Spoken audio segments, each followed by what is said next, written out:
viewers, I'm Jane, the ultimate Filipina. Today's episode is about why a foreigner built my parents' house with my salary included. Many foreigners promise themselves they will never help a Filipina build herself or their parents a house.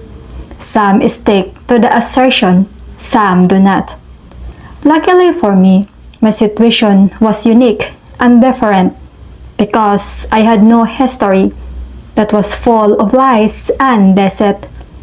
However, once they visit the Philippines and meet a Filipina and their parents, some have a change of heart, especially after seeing their living conditions and bamboo or worse homes. The foreigner who helped me build my parents' house was no stranger to the Philippines, since he spent 5 years at Clark Air Base in the military and had many visits to the Philippines from assignments and other USA military base in Southeast Asia.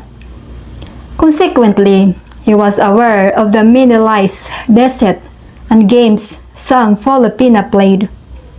In fact, he experienced his share of scams, fraud, and deceptive relationships. However, his heart was more attached to the Philippines after some 20 years of living and visiting here.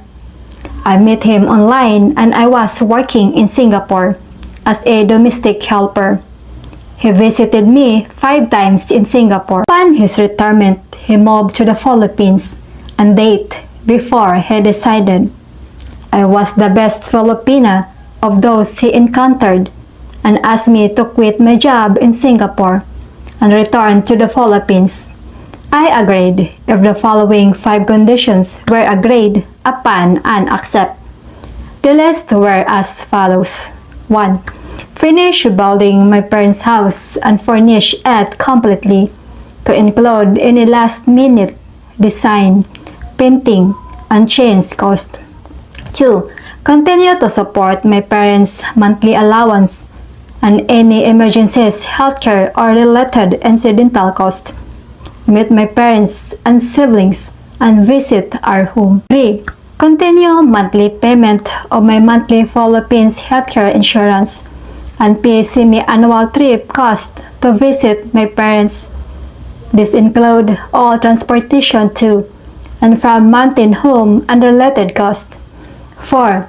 A monthly allowance for me of 7,000 pesos monthly, or about $120, so I had money to buy my personal amenities and other items as needed or required to include public transportation to facilitate my trips to support the household.